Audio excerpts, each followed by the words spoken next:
Janasena party senior నాయకులు senior advocate శాంతి ప్రసాద్ గారు good evening అండి. నమస్తే బ్రహ్మరెడ్డి గారు, మీకు ప్యానల్ ఉన్న సోదరులకు చూస్తున్న విషయం నమస్కారం. సో జగన్మోహన్ రెడ్డి గారికి రైట్ హ్యాండ్ లాంటి వ్యక్తులు, వైఎస్ఆర్ తోటి నడిచిన వారు, జగన్మోహన్ రెడ్డి గారి కష్టకాలంలో అండగా ఉన్న వాళ్ళు, ఆయనతో కలిసి జైలు జీవితాన్ని పంచుకున్న వాళ్ళు కూడా ఈరోజు పార్టీ వదిలేసి వెళ్ళిపోవడంతో పాటు వైఎస్ఆర్కి జగన్మోహన్ రెడ్డికి అసలు వ్యత్యాసమే లేదు అని చెప్పేసి 5 ఏళ్ల జగన్మోహన్ రెడ్డి పరిపాలన ఫెయిల్ అయ్యాడంటూ మోపిదేవి వెంకటరమణ రాజ్యసభ సభ్యుడు ఆయన మీద ఆరోపణలు చేసి మరి ఈరోజు రాజీనామా ఇవ్వడానికి వెళ్ళిపోయారు. సో ఇప్పుడు వైసీపీ వాళ్ళ వాదన ఎట్లా ఉంటుందంటే, చింతామణి నాటకం ఒక డైలాగ్ ఉంటుంది సుబ్బిశెట్టిది. ఎవడ కొట్టాడో తెలియదు కానీ లేవదీసింది నన్నే అని. వీళ్ళ వాలకం, వీళ్ళ మాటలు, వీళ్ళ చేష్టలు అంతా అదే తీరులో ఉంటాయి. ఇప్పుడు నీతులు చెప్తారు, ప్రజాస్వామ్య విలువల గురించి మాట్లాడతారు, అసలు ఏమిటో పచ్చి నిజాలు మాట్లాడుతున్నట్టుగా ఏంటో చెప్తుంటారు. ఇందాకే చెప్పాడు సోదరుడు, ఒంటరిగా వచ్చాడు వణం అన్నాడు. అదే నువ్వు దేంతో అయితే వచ్చావు చెప్పు, దానికే మిగులుతావు. అత్తారింటికి దారేది సినిమాలో పవన్ కళ్యాణ్ గారి డైలాగ్ అనుకుంటా, నువ్వు దేంతో మొదలయ్యావో దాంతోనే ఎండ్ అవుతావు అని. ఒంటరిగానే వచ్చావు, ఒంటరిగానే మిగులుతావు. మధ్యలో నీకు కొద్దిగా కాలం కలిసి వచ్చింది, అదృష్టం కలిసి వచ్చింది, ప్రజలు కూడా గుడ్డిగా నమ్మటం వల్ల నీకు ఏదో కొద్దిగా జరిగింది. కానీ దాన్ని నిలబెట్టుకోవడం నీ చేతగాక, పాలు తాగడం చేతగాక పిల్లి పారబోసినట్టుగా తయారైంది. నువ్వు ఏం అద్భుతాలు ఓడబడిచావో, నీతో పాటు ఉంటారు జనాలు, ప్రజలు గాని లేకపోతే నాయకులు గాని. ఎందుకు వెళుతున్నాడు మోపిదేవి వెంకటరమణ? బయటకు వస్తున్న కారణం ఏంటంటే, అతనికి ప్రజా జీవితంలో ఉండటం ఇష్టం, ఏదైనా నియోజకవర్గ పరిధిలో ఉండటం ఇష్టం. గెలిచినా ఓడినా నన్ను రాజ్యసభ పంపించొద్దు, రాజ్యసభ నాకు అక్కడ ఊపిరి అందదు అని చెప్పానని చెప్తున్నాడు.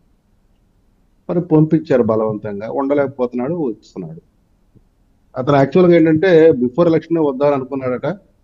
కాకపోతే సభ్యత కాదు అని ఒక్క కోణంలో ఆగాను, ఇప్పుడు నేను మారటానికి నాకు ఏమిటో అభ్యంతరం లేదు కాబట్టి నేను ఉన్న పదవికి రాజీనామా చేసి వెళుతున్నా అన్నాడు. ఉన్న పదవితో మారితే వీళ్ళు ఏదో ఇప్పుడు నీతులు చెప్తున్నారు కదా, ఆ నీతుల గురించి మాట్లాడచ్చు. రెండోది 26 మంది సంతలో పశువులు అన్నాడు, 23 మంది. ఒకసారి చరిత్ర గుర్తు చేసుకోండి. నోటి దూల కొద్ది, నేను మళ్ళీ చెబుతున్నా, నోటి దూల కొద్ది చంద్రబాబు నీకు చెందిన ఎమ్మెల్యేలు నాతో టచ్ లో ఉన్నారు, ఒక్క కనుసైగ చేస్తే నీ ప్రభుత్వం కూలిపోద్ది అన్నాడు జగన్ రెడ్డి. చంద్రబాబు నాయుడు గారు చిన్న ఒక తాడు బట్టి లాగాడు, 23 మంది, 60 ఏళ్ళు 23 మంది వచ్చారు. ఎవడ రోడ్డును పడ్డాడు అంటే ప్రజలు మర్చిపోయారనుకుంటారు.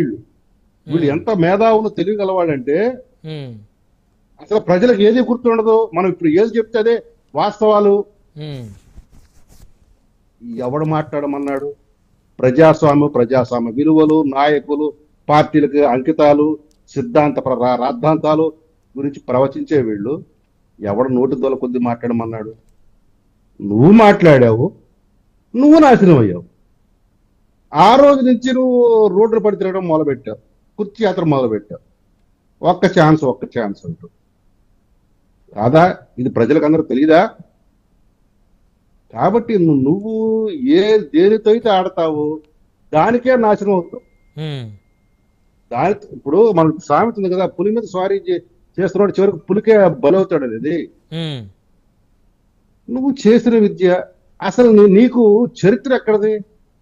కాంగ్రెస్ వల్ల నువ్వు, నీ కుటుంబం, నీ తండ్రికి ఆ ఉద్దానం, ఆ పేరు, ఆ ప్రతిష్ట, ఆ కీర్తి, నీకు సొమ్ములు ఎక్కడి నుంచి వచ్చినాయి? ఆస్తులు అమ్ముకునే పరిస్థితి ఇచ్చి ఒక్కసారి ముఖ్యమంత్రి పదవి ఒక 5 సంవత్సరాలు అవగానే ఆ వేల కోట్ల ఆస్తులు ఎక్కడి నుంచి వచ్చినాయి? అంటే శాంతి ప్రసాద్ గారు గతంలోనే రాజశేఖర రాజారెడ్డి గారి కుటుంబం నుంచి కూడా వారి దగ్గర 100 కోట్ల రూపాయల ఆస్తులు ఉన్నాయి. అప్పట్లోనే వారు అంబాసిడర్ కార్లు వాడారు, పెద్ద పెద్ద వ్యాపారాలు చేశారు, ఎంతో మందికి దాన ధర్మాలు చేశారు అనేటువంటిది ఇప్పటికీ వైసీపీ నాయకులు చెప్తా ఉంటారు కదా. చెప్పుకోవడానికి ఏముంది సార్? వాళ్ళు ఆ స్థితిలో ఉన్నప్పుడే రాజశేఖర రెడ్డి ఇల్లు అమ్ముకోవడానికి ప్రయత్నం చేసినప్పుడే పవన్ కళ్యాణ్ ఇన్కమ్ ట్యాక్స్ కోట్లలో కట్టాడు. ఉమ్, రాజశేఖర్ రెడ్డి ఇల్లు అమ్ముకోవాలి అని చెప్పేసి ప్రభుత్వానికి దరఖాస్తు పెట్టుకున్నప్పుడు ఆ అప్పులు తీర్చుకోవడానికి పవన్ కళ్యాణ్ ఇన్కమ్ ట్యాక్స్ కోట్లలో కట్టాడు. ఉమ్, మరి ఏం మాట్లాడతావు? ఏం మాట్లాడదాం చెప్పండి. చెప్పుకోవడానికి ఏముంది? ఎదుటోడుకు వినేవాడు ఎర్రోడైతే చెప్పేవాడు జగన్ రెడ్డి మనుషులని ఒక కొత్త సామెత అనమాట. ఉమ్, వాడు ఏది పడితే అది మాట్లాడతారు. ఇకపోతే ఇప్పుడు వీళ్ళు ఎందుకు వస్తున్నారు? ఉమ్, సహజం. వీళ్ళు స్వతహాగా రాజకీయ నాయకులు. ఉమ్. ఎవరైతే వస్తున్నారో వాళ్ళు స్వతహాగా రాజకీయ నాయకులు ఎప్పుడు తమ రాజకీయ మనుగడ చూసుకుంటారు. అవును. అది ఎక్కడ పచ్చగొట్టి అక్కడ పార్టీ అయినా. వాళ్తారు. ఉమ్, ఇక్కడ చెరువు ఎండిపోయిందని వాళ్ళు గ్రహించారు. ఇక అక్కడ నీళ్ళు లేవు కాబట్టి వేరే చోటకు ఇంక ఎండించేరు ఊరదంటారా మళ్ళీ? ఊరదు. ఉమ్, ఈ చెరువులు ఊరవు. ఓకే. కొంతమంది ఆశ పెట్టుకు అందులోకి వెళ్తే వెళ్ళమానండి. ఎవడన్నా ఇల్లు ఉన్నాడేమో 4-5 సంవత్సరాలు చూద్దాం. ఇప్పుడు వెంకటేష్ గారు వెళ్ళారు ఈ మధ్య కాలంలోనే. ఆయన అంత ముందు ఆయనకి ఇంక అధికారికంగా ఇక్కడ తిలకం తిద్దలేదు. ఆయన వెళ్ళాడు. ఓకే. అక్కడ అధికారికంగా వాళ్ళేం తిలకం తిద్దలేదు. అది నాకు తెలుసు. కానీ వద్దు. ఉంటే అక్కడ వైసీపీ అధికార ప్రతినిధి మీరు పేరు ఇచ్చేవాడు. ఉమ్, మీరు వైసీపీ సానుభూతి పరుడనే వేస్తున్నారు కాదా? ఏం సోదరా, అధికార ప్రతినిధి నువ్వు? అవునండి, అవునండి, వాస్తవం.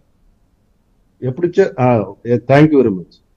కాబట్టి ఇప్పుడు వైసీపీలోకి ఎవరైనా వెళ్ళాలంటే ఇప్పుడు మా సోదరుడు కూడా ఎందుకు ఎవడు కూడా మగతనంతో బయటికి రాలేని సమయంలో మొదటి నుంచి బయటకు వస్తూనే ఇప్పుడు ఏంటంటే ఆ కమిట్మెంట్ తో అతను ఆ పార్టీ వైపు పూర్తిగా లొంగిపోయాడు. తటస్థ అంటే న్యూట్రల్ అనలిస్ట్ నుంచి సానుభూతి పరుడని అది ఎంచుకుంటున్నాడు. రేపు చేరతాడేమో మనకు తెలియదు, చేరొచ్చు. కాకపోతే మా వాడికి ఎమ్మెల్యేలు ఎమ్మెల్సీలు కనీసం ఏ కార్పొరేషన్ పదవులు కూడా రావు. ఎందుకంటే ఇక ఈ పార్టీ ఉండేది లేదు.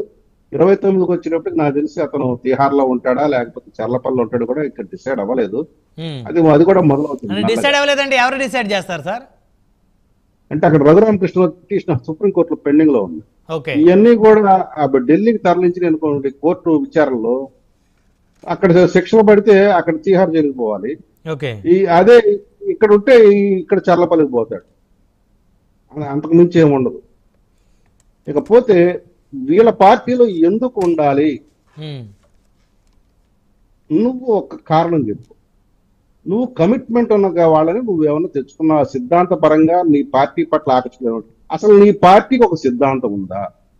అసలు నీ పార్టీ నీ సొంతదా? నువ్వు కష్టపడి ఏర్పాటు చేసుకున్న పార్టీనా? ఎవడో ఏర్పాటు చేసిన పార్టీకి నువ్వు కిరాయి వెళ్ళి వాడి పక్కకు తొలగించి నువ్వు అందులో చేరావు. ఈ రోజుకి కేంద్ర ఎన్నికల కమిషన్ దగ్గర ఫౌండర్ ప్రెసిడెంట్ వైఎస్ఆర్సిపి శివకుమార్,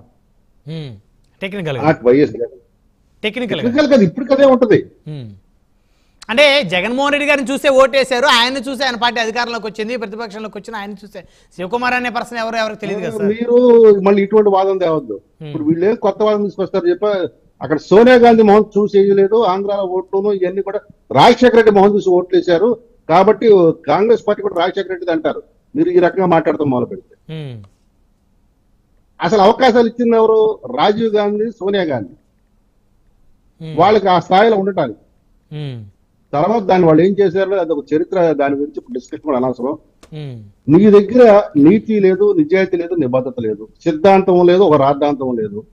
నీ దగ్గర ఉన్నదల్లా సంపాదించుకోవటం. నువ్వు చెప్తా గురించి దోచుకో, తిరుకో, దాచుకో. రైట్. నీ యొక్క ఆ పాలసీ నువ్వు ఎవడైతే మిగతా వాళ్ళ గురించి ప్రవర్తించావు అదే నీ పాలసీ. కాబట్టి ఇప్పుడు నువ్వు వీళ్ళకి ఏ రోజున గౌరవం ఇచ్చావా? ఎమ్మెల్యే గాని, ఎంపీ గాని, ఎమ్మెల్సీలకు గాని నీ ఇంట్లో ప్రవేశానికి రెడ్లు అయితేనే నీకు గదిలో గుమ్మం లోపలికి వస్తారు, మిగతా వాళ్ళందరూ గుమ్మం బయట ఉండదు. దాని సోషల్ మీడియాలో కూడా ఫోటోలు వచ్చాయి కదా. అప్పట్లో అంబటి రాంబాబు గారు చెప్పులు విప్పి లోపలికి వెళ్ళారు, విజయసాయి రెడ్డి గారు షూస్ మీద వెళ్ళారు. ఎవరైనా సరే ఇవి మరి రైట్. మళ్ళీ వస్తానండి మీ దగ్గరికి. ఒకే ఒక మాట నువ్వు సామంతరాజులుగా ఎవడు పెట్టుకున్నావు రాష్ట్రంలో? రెడ్డిలాగా పెట్టుకున్నావు, ఉమ్, మిగతా కులస్తులను పెట్టుకున్నావు. ఒక బీసీ నా బీసీ నా ఎస్టీ అంటూ గుండెలు బాదుకుంటావే 24 ఎన్నికలు వచ్చినప్పటికీ.